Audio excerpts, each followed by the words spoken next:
Hello everybody and welcome back to Red Eagle Politics. Make sure you guys like this video down below and subscribe to the channel if you are new.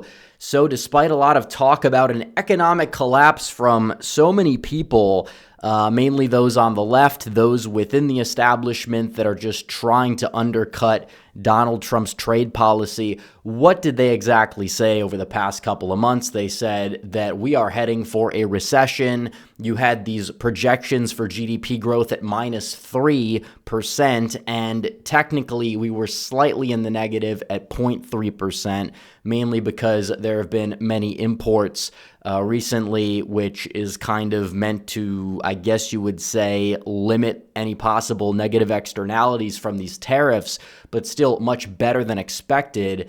And you had certain job projections come out over the past month for 135,000 jobs in the most recent estimate. And on top of it, you had a report from a third-party source yesterday claiming we were not even going to get half of that. We're going to get like 60,000 jobs. Well, too bad. The U.S. added 177,000 jobs in the month of April. Unemployment remains at 4.2%, much better than expected as the economy continues to defy the doomers, the panicans, as Donald Trump called them. And it is true, you have a lot of people that are panicking. And I do understand why there's going to be some criticism if you're going to overhaul the trade policy that we have. Definitely, Trump is trying to get China to come to the table, and now there's talks about China potentially coming to the table. And what this is going to do is a lot of the tariffs that we've seen that have been put on are probably going to dip as time goes on because of it, and you're possibly going to see a deal get done. Remember, Donald Trump was close to getting a trade deal done with China back in 2020, early 2020 before COVID hit, which definitely threw a big wrench in things, threw a wrench in the economy, threw a wrench in Donald Trump's relationship with Xi Jinping in China. But regardless, a deal possibly could be done. But in the meantime, you're not really seeing signs of the economy slowing down like a lot of people have said in terms of job creation, because GDP is just a number. It's not going to really impact the public perception, at least not yet, because, you have a lot of goods coming in, which you could make the case that the surplus could cause prices to be even lower as a result because we've been importing so much. But that's a whole nother argument, a whole nother debacle. What we do know is that we had a great month for the jobs, and you can see what exactly happened because they were expecting in the 130s, and you got almost 180,000 jobs. And on top of it, the labor participation rate grew. The workforce grew. And manufacturing, they said they would lose 3,000 because of certain externalities from the tariffs. You did see 1,000 jobs that lost, but on top of it, you did see durable goods manufacturers add 2,000 workers, which reversed the decline that we saw in March. And on top of it, many other blue-collar jobs that pay relatively well. You're seeing an upward revision where they went from 1,000 jobs grown to 3,000 jobs grown. So overall, construction adding 11,000 jobs. But the government, they've been losing jobs. You can see this here, 9,000 on the federal payroll that have dipped. A lot of those jobs have been unnecessary jobs. A lot of those jobs have been subsidized by these taxpayers. And what exactly are you seeing?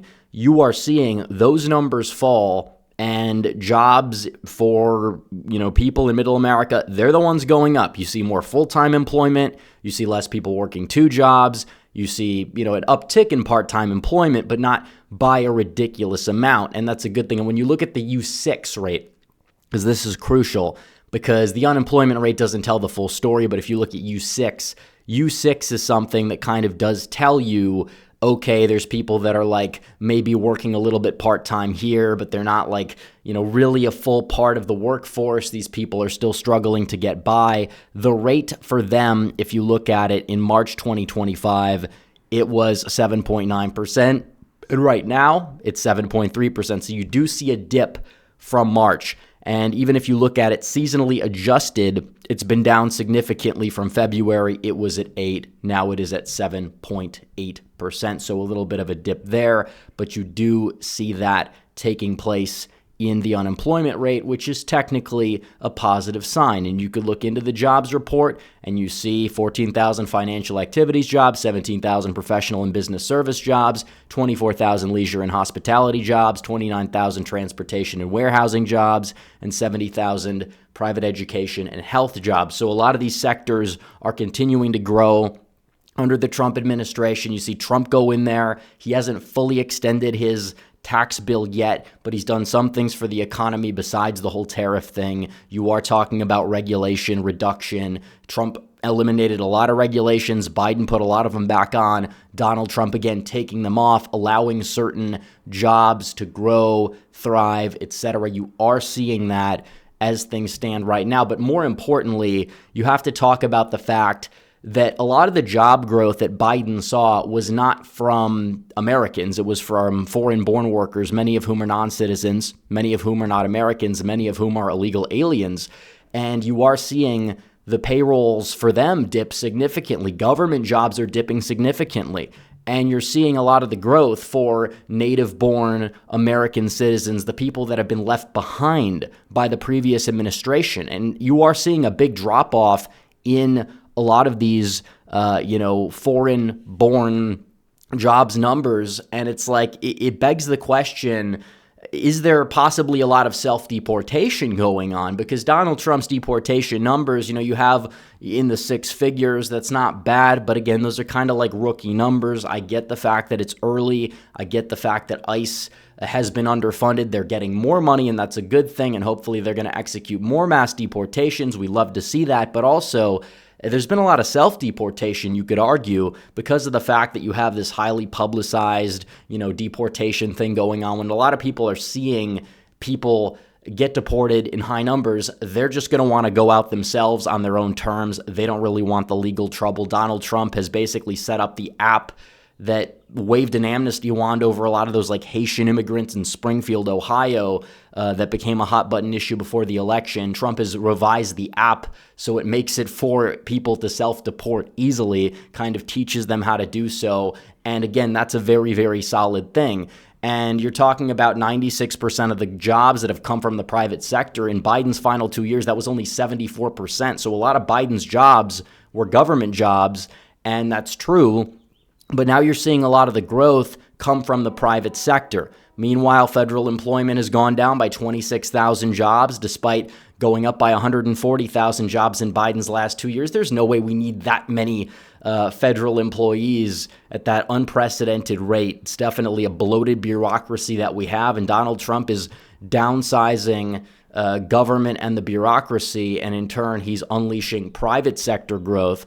But on top of it, this is huge, because in Biden's last 2 years, native-born Americans accounted for only half of employment gains, and they were losing net jobs under Biden from, the peak pre-COVID Trump economy. Native-born Americans, there's less of them in the workforce, but foreign-born workers skyrocketed, and a lot of those were illegal aliens. And now you're seeing under Trump, native-born workers have fueled 98% of job growth, and they're gaining jobs, and non-citizens are losing jobs on net. So regardless, the way you look at it, it's a very good thing. And immigration and the economy tie themselves together.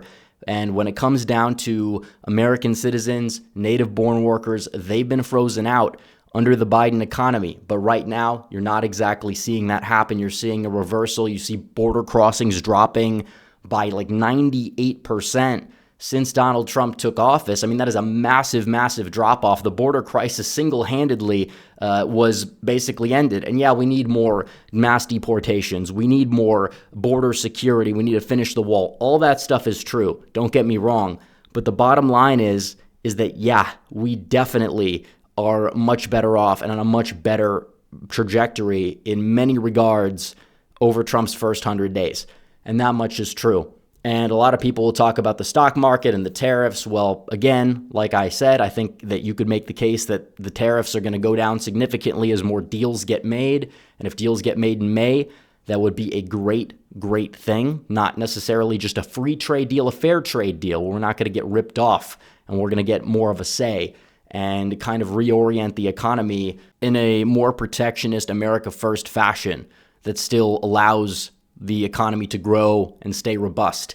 And when you look at the Dow, because Dow was down for a while, it's still up over the past year, 8%. This is true. When you look at this, it has been down, but it was at 44, and then it went down all the way to 37.5. It's already gained back more than half of its losses since Liberation Day. And if you get trade deals going, yeah, you could possibly, if the things stay on a positive trajectory and Donald Trump fixes this issue regarding trade, which again, his stance has been controversial. A lot of people, even on the right, are saying too much too fast. But if he gets a deal done, it'd be absolutely huge, because then the tariffs are going to come down. You're still going to have some tariffs, selective tariffs across the board, but what you're likely going to have is a Dow that could be at 50K by the midterms, which would be amazing if true. So we'll see what happens on that front, but this is a good jobs report, much better than expected. And as for now, there's plenty of solid economic news in Donald Trump's economy. So anyways, guys, thanks for watching this video. Like this video down below, comment down below, subscribe to the channel, hit the bell for notifications so you never miss another video. Follow me on social media. The links are all in the description down below, and I will see you guys in the next one. Red Eagle, out.